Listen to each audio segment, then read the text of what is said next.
Hello दोस्तों, concept of chemistry में आप सभी का स्वागत है। आज के इस वीडियो में हम बहुत ही इंपॉर्टेंट टॉपिक हेलो एरिन की रासायनिक अभिक्रिया के बारे में डिस्कस करने वाले हैं।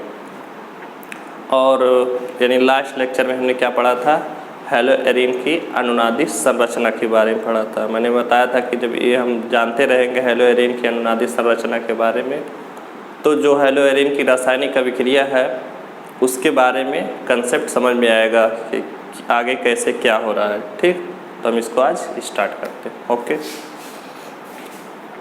देखिए हेलो एरिन की रासायनिक अभिक्रिया में है फर्स्ट क्या है, फर्स्ट रिएक्शन क्या है, नाभिक रागी प्रतिस्थापन अभिक्रिया।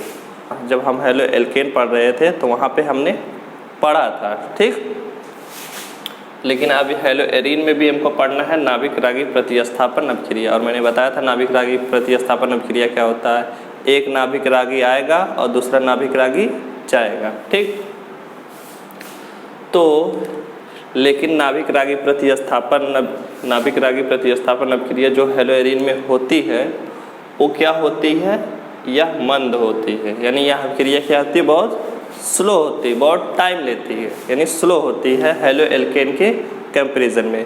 हेलो एल्केन में रिएक्शन होती थी तुरंत हो जाती थी, लेकिन ये जो है हेलो एरिन की जब नाभिक रागी प्रतिस्थापन अभिक्रिया होगी, यानी हेलो एरिन की जब किसी नाभिक रागी से रिएक्शन करवाएंगे तो रिएक्शन बहुत ही स्लो होगी। तो ऐसा क्यों इसमें होता है, जबकि हेलो एल्केन में ऐसा नहीं होता था, हम पीछे पढ़ चुके हैं। ठीक, तो देखिए रीज़न इसका है क्या, फर्स्ट रीज़न है क्या, रेजोनेंस इफेक्ट, अनुनाद प्रभाव। तो मैंने लास्ट लेक्चर में बताया था ये वाली बात बताई थी कि जो हेलो एरिन की अनुनादी संरचना जो होती है वो ये है, हेलो एरिन की अनुनादी संरचना ये है। ठीक, मैंने बताया था इसके बारे में कि ये कैसे कैसे यहाँ पे डॉट आया और यहाँ पे कैसे कैसे डॉट आया है। ठीक, तो ये अभिक्रिया यानी नाभिक रागी प्रतिस्थापन अभिक्रिया हेलो एरिन जो है वो स्लो देते हैं। उसका रीज़न ये है, फर्स्ट रीज़न क्या है कि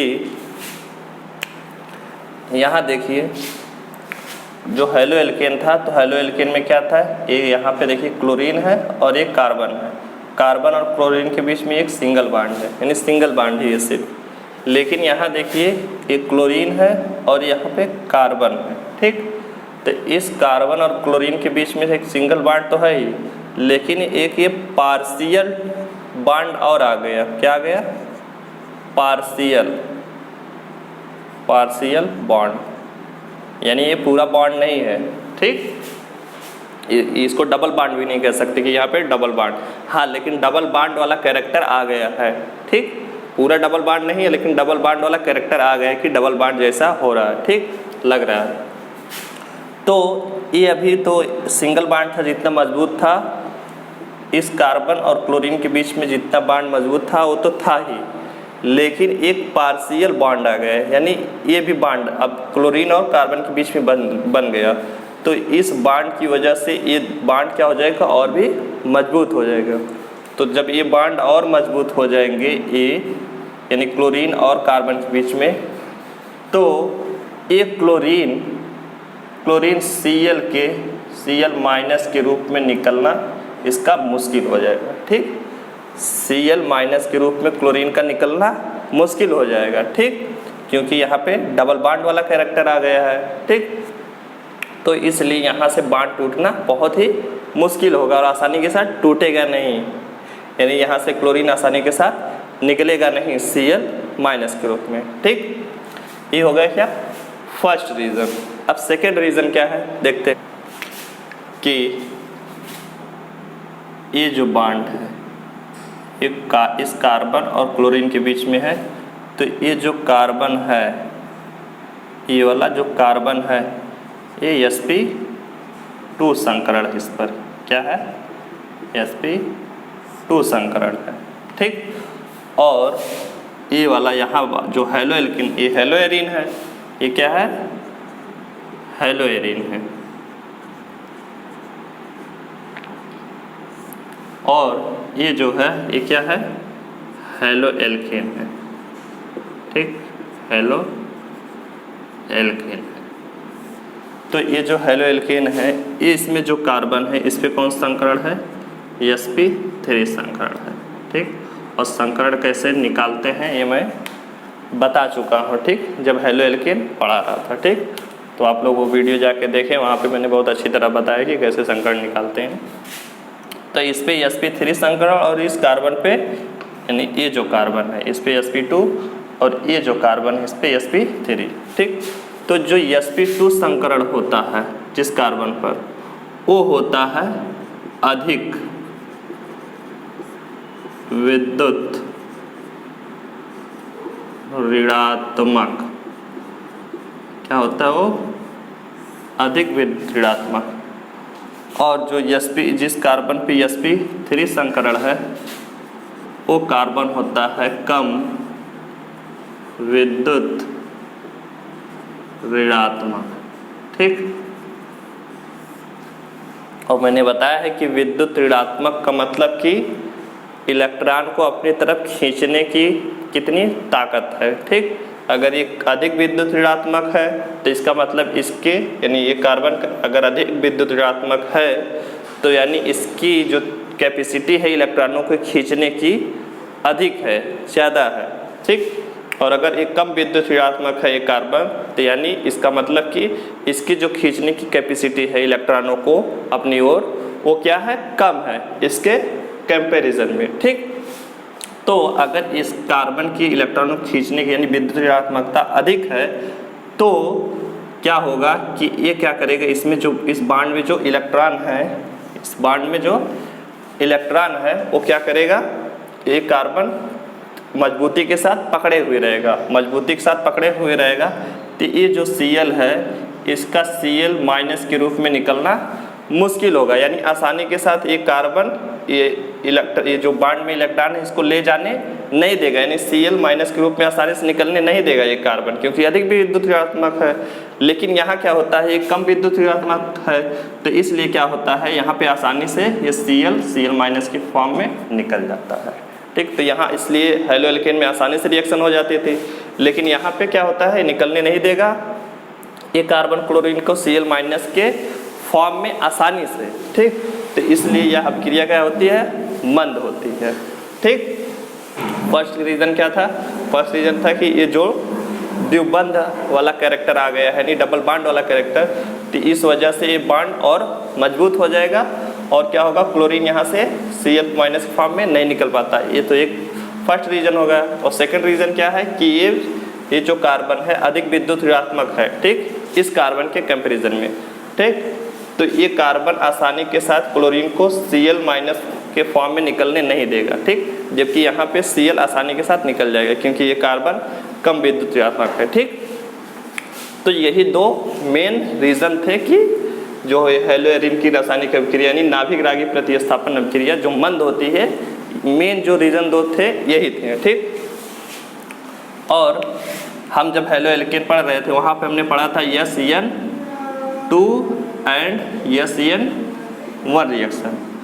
क्या इसका मतलब by molecular nucleophilic substitution reaction, और इसका मतलब यूनिमालिकुलर न्यूक्लियोफिलिक सब्स्टिट्यूशन रिएक्शन, ठीक। अब हम पढ़ेंगे, हेलो एरिन पढ़ रहे हैं तो यहाँ पे पढ़ेंगे SNAR, ठीक। क्या पढ़ेंगे, SNAR, AR का मतलब एरोमेटिक न्यूक्लियोफिलिक सब्स्टिट्यूशन रिएक्शन, ठीक। क्योंकि ये अगर बेंजीन रिंग है और उस पर कोई ग्रुप लगा हुआ है या बेंजीन रिंग है तो ये नॉर्मली क्या आते हैं, एरोमेटिक के ग्रुप में ही आते हैं, एरोमेटिक कंपाउंड के कैटेगरी में ही आते हैं ये सब, ठीक। ओके, तो हम ऐसा क्या करें, इस बेंजीन ये जो है हेलो एरिन, इसके साथ ऐसा क्या कुछ जुगाड़ कर सकते हैं, कोई मेथड है कि ये रिएक्शन जो मंद हो रही है इसको फास्ट किया जा सके। तो हाँ, उसका भी जुगाड़ है। क्या है जुगाड़ कि, और एक बात जान ले कि जैसे ये क्या है, ये है क्लोरोबेंजीन यानी एक तरह का हेलो एरिन, ठीक। तो इसके क्लोरो जो ग्रुप लगा हुआ है बेंजीन रिंग पे, एक ग्रुप लगा है क्लोरीन, तो इसके दोनों पास वाले पोजीशन को बोलते हैं, इसको और इसको, दोनों को बोलते हैं आर्थो पोजीशन, आर्थो। और इन दोनों पोजीशन को, इनको और इनको बोलते हैं मेटा, ठीक। और ये जो पोजीशन एक बचा इसको बोलते हैं पैरा, ठीक। यानी कहीं पे अगर बेंजीन रिंग पे कहीं पे कोई ग्रुप लग जाए तो उसके दोनों पास वाले पोजीशन को बोलेंगे आर्थो, और उसके नीचे इन दोनों आर्थो यानी आर्थो के नीचे वाले पोजीशन को बोलेंगे मेटा, मेटा, और उसके नीचे वाले को बोलेंगे पैरा, ठीक। अब जैसे अगर यही ग्रुप जो लगा हुआ है Cl, ऊपर ना लगा के मैं यहाँ पे लगा दूँ Cl, ठीक, तो कौन सा आर्थो पैरा होगा? तो मैंने बताया कि जहाँ पे भी ग्रुप लगा है, ऐसा नहीं कि जब यही पोजीशन होंगे आर्थो, यही होंगे पैरा, यही होंगे मेटा और ये होगा पैरा, ऐसा नहीं। जहाँ पे भी ग्रुप लग गया तो उसके पास वाली दोनों पोजीशन हो जाएंगी आर्थो। तो अब ये पोजीशन क्या हो जाएगी? आर्थो, और ये पोजीशन क्या हो जाएगी? मेटा। ये भी पोजीशन क्या हो जाएगी? मेटा। और ये लास्ट जो पोजीशन बची वो क्या हो जाएगी? पैरा, ठीक। ये डबल बॉन्ड लगा देंगे, ठीक। तो आई होप आप लोगों को ये चीज़ समझ में आ गई होंगी, ठीक। तो अब हम क्या कर दें कि ये जो हेलोएरीन है इसके साथ क्या हम ऐड कर दें, कुछ क्या मेथड लगा दें कि ये रिएक्शन फास्ट होने लगे। तो इसका क्या इलाज है कि अगर हम क्या आर्थो, ये कहाँ गया पोजीशन, ए आर्थो, आर्थो या पैरा, यानी आर्थो पोजीशन पे या पैरा पोजीशन पे अगर हम क्या लगा दें, इलेक्ट्रॉन आकर्षी समूह लगा दें। क्या लगा दें? इलेक्ट्रॉन आकर्षी समूह लगा दें, यानी इलेक्ट्रॉनों को अपनी तरफ क्या खींचने वाला ग्रुप हो कोई, तो अगर वो ग्रुप लगा देंगे कहाँ पे, आर्थो या पैरा पोजीशन पे, तो क्या होगा? रिएक्शन फास्ट होने लगेगी। तो हम अब देखते हैं कि कौन सा ग्रुप लगाते हैं और कैसे लगाते हैं। ओके, देखिए दोस्तों, अब रिएक्शन हम करवाते हैं। ये क्या है? Cl अगर निकलेगा Cl माइनस ग्रुप में, ये भी इलेक्ट्रॉन क्या है? नाभिक रागी है, और OH माइनस ये भी नाभिक रागी है। यानी जो नाभिक रागी होते हैं और इलेक्ट्रॉन रागी क्या होते हैं मैंने बताया, लेकिन जो नाभिक रागी होते हैं उस पर नेगेटिव चार्ज होता है, मैंने बहुत अच्छी तरह बताया पहले की वीडियो में, ठीक।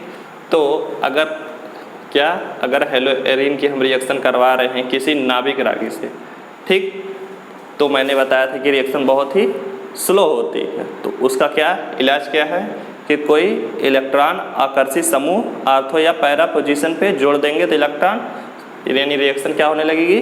फास्ट होने लगेगी। तो हम देखते हैं, अभी ये जो रिएक्शन है इस पे हमने कोई इलेक्ट्रॉन आकर्षी समूह नहीं जोड़ा है। तो देखिए क्या बनेगा, एक नाभिक रागी देखिए जाएगा और दूसरा नाभिक रागी इसके प्लेस पे आएगा, ठीक। तो हमारा जो कंपाउंड बनेगा वो बनेगा कुछ इस तरह से, ये बनेगा सिर्फ इसके Cl के पास Cl के प्लेस पे क्या आ जाएगा? OH, और जो Cl माइनस के फॉर्म में निकल जाएगा, ठीक। अब देखिए, अब ये देखिए कितने डिग्री सेंटीग्रेड पे हो रहा है? कितने? 300 डिग्री सेंटीग्रेड पे हो रहा है, ठीक, यानी 300 सेल्सियस पे हो रहा है। तो अब देखिए हम क्या करते हैं, यहाँ पे लगा देते हैं पैरा पोजीशन पे एक इलेक्ट्रॉन आकर्षी समूह। जब पैरा पोजीशन पे हम इलेक्ट्रॉन आकर्षी समूह लगा देंगे तो देखिए अब रिएक्शन जो कितने पे हो रही थी, 300 डिग्री सेंटीग्रेड पे हो रही थी, वो कितने पे हो रही है? 150 डिग्री सेंटीग्रेड पे ही हो जाएगी, ठीक। तो ये हमारा बन जाएगा कंपाउंड, इसके प्लेस पे Cl के प्लेस पे OH, बाकी सब के सब सेम टू सेम। और यहाँ पे कौन सा ग्रुप लगा हुआ है? NO2 ग्रुप लगा हुआ है, ठीक। अब देखिए, अभी एक NO2 यानी एक इलेक्ट्रॉन आकर्षी समूह लगा था तो 150 पे ही हो गया। अब कितने हम यहाँ पे लगा दे रहे हैं? आर्थो पे, एक आर्थो में से एक आर्थो पे भी लगा दे रहे हैं और एक पैरा पे। अब क्या होगा? ये देखिए रिएक्शन हो जाएगी कितने पे? 100 डिग्री सेंटीग्रेड पे ही हो जाएगी, और हमारा कंपाउंड बनके तैयार हो जाएगा। और हमारा कंपाउंड बनेगा, ये यहाँ पे क्या आ जाएगा इसके प्लेस पे?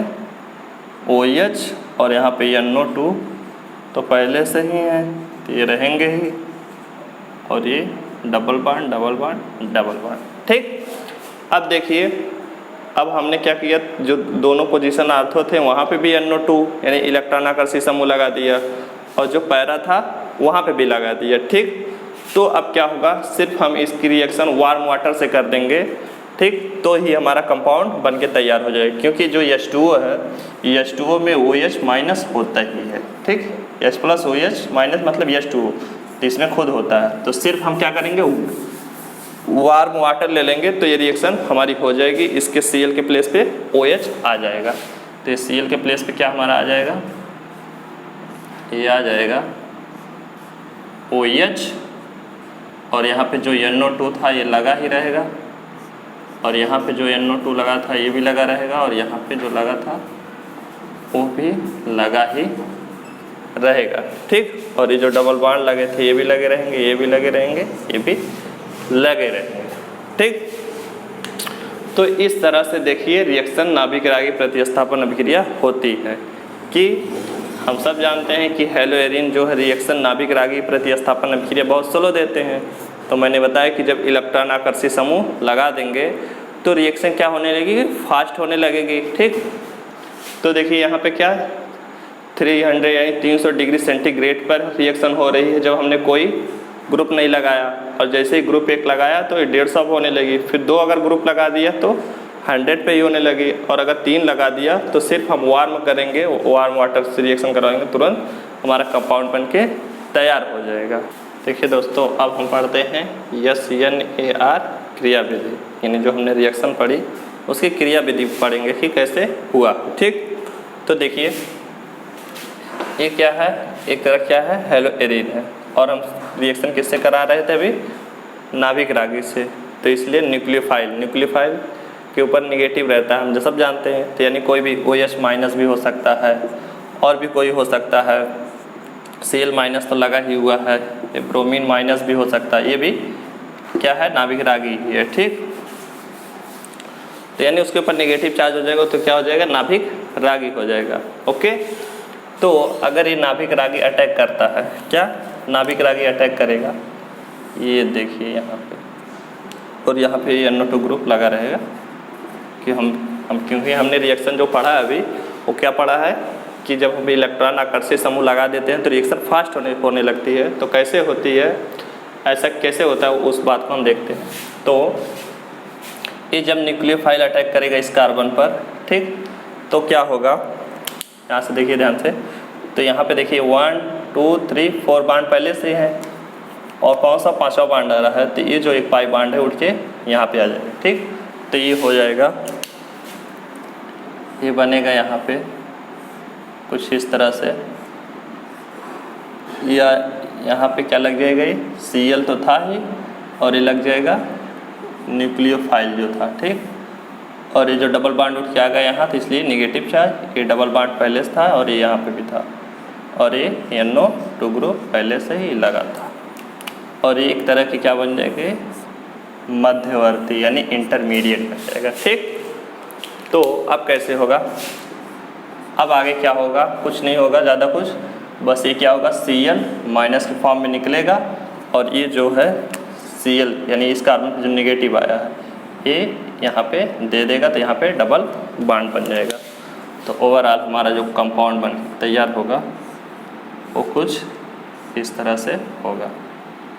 ठीक, तो ये होगा, डबल बॉन्ड यहाँ था ही, और यहाँ पे डबल बॉन्ड आ रहा है। ठीक, देखिए आ गया, और Cl माइनस के रूप में निकल गया। ठीक, और यहाँ पे जो न्यूक्लियोफाइल हमने लिया था वो रिएक्शन कर जाएगा, यानी यहाँ पे जुड़ जाएगा, और NO2 तो पहले से था ही। ठीक, तो हमारा इस तरह से कंपाउंड बन के तैयार हो जाएगा। ठीक, कैसे, न्यूक्लियोफाइल अटैक करेगा इस कार्बन पे, तो 4 ही बांड कार्बन बना सकता है, तो ये जो कार्बन है ये वाला, यानी ये जो पाई बांड है उठ के आ जाएगा इस कार्बन पे, तो नेगेटिव आ जाएगा। ठीक, और क्लोरीन के और न्यूक्लियोफाइल यानी क्या हो जाएंगे, यहाँ पे जुड़ेंगे। ठीक, और ये क्या है, बहुत थोड़े समय के लिए बनता तो है, लेकिन थोड़े समय के लिए, यानी ये मध्यवर्ती बना है, प्रोडक्ट यानी अभिकारक और उत्पाद के बीच में बनेगा थोड़े देर के लिए। ठीक, तो फिर क्या होगा, ये जो है क्लोरीन अपना बाण लेके निकलेगा, तो जैसे ही बाण लेके निकलेगा फिर उसी समय क्या अटैक कर देगा,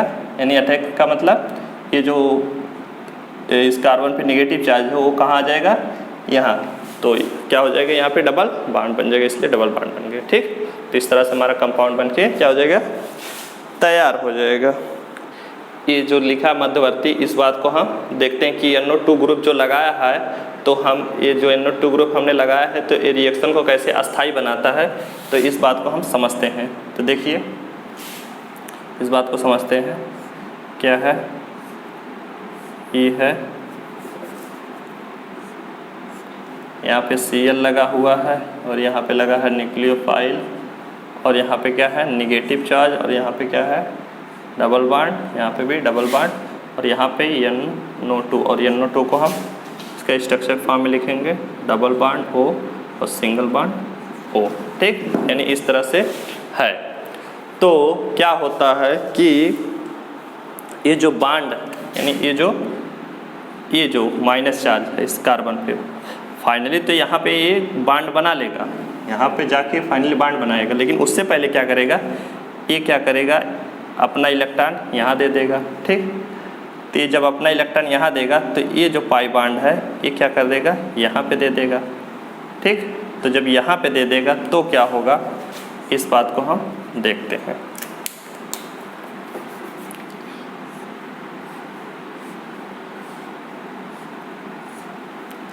ये हो गया क्लोरीन, ये हो गया दूसरा न्यूक्लियोफाइल, और यहाँ पे क्या होगा डबल बांड बन जाएगा, और क्या होगा ये डबल बांड पहले था ही, और यहाँ पे भी देखिए ये डबल बांड, ये पाई बांड उठ के यहाँ जाएगा, ये डबल बांड बन जाएगा यहाँ, और ये सिंगल बांड O। और जो नाइट्रोजन होता है वो कितने 3 ही बांड बनाता है, एक तो कोऑर्डिनेट बांड बनाया हुआ है, क्या कोऑर्डिनेट बांड होता है वो हम पढ़ेंगे। तो यानी कहने का मतलब ये 5वां बांड आ रहा है, तो 5 बांड बना ही नहीं सकता, तो इसलिए ये जो ऑक्सीजन है ये अपना एक बांड उठा लेगा, यानी इसके ऊपर O नेगेटिव हो जाएगा। ठीक, तो कहने का मतलब ये जो चार्ज है, यानी चार्ज जो आ रहा है, देखिए इस चार्ज कहाँ आया, यहाँ आया, तो फिर ये चार्ज उठ के यहाँ आया, फिर यानी ये जो बांड था उठ के यहाँ आया, फिर ये क्या हो गया, फिर देखिए ये जो बांड था यहाँ उठ के, यानी चार्ज के फॉर्म में, यानी चार्ज हो गया ये, यानी इस पर नेगेटिव चार्ज जब आ गया, तो ये जो क्या करता है, जो हमने आकर्षित इलेक्ट्रॉन आकर्षित समूह लगाते हैं, ये क्या करता है, इलेक्ट्रॉन यानी चार्ज को कैरी करने का काम करता है। इसको यानी चार्ज को यहाँ कभी करेगा, कभी फिर इस पे आएगा, फिर ऐसे और ये NO2 ग्रुप लगे रहेंगे, तो उस पर भी ये चार्ज क्या करेगा, वो चार्ज को क्या करेगा, मैनेज करेगा अपने ऊपर, कुछ देर तक क्या करेगा, रखेगा। फिर तो जितने देर तक रखेगा ये जो चार्ज को, तो जितने लोग रखने वाले रहेंगे, कैरी करने वाले रहेंगे चार्ज, तो उतनी ही तेज रिएक्शन होगी। यही क्या है, कॉन्सेप्ट है। ठीक, तो आई होप आप लोगों को अच्छी तरह से चीज़ें समझ में आई होंगी। ओके, तो आज के लिए बस इतना ही। Thanks for watching.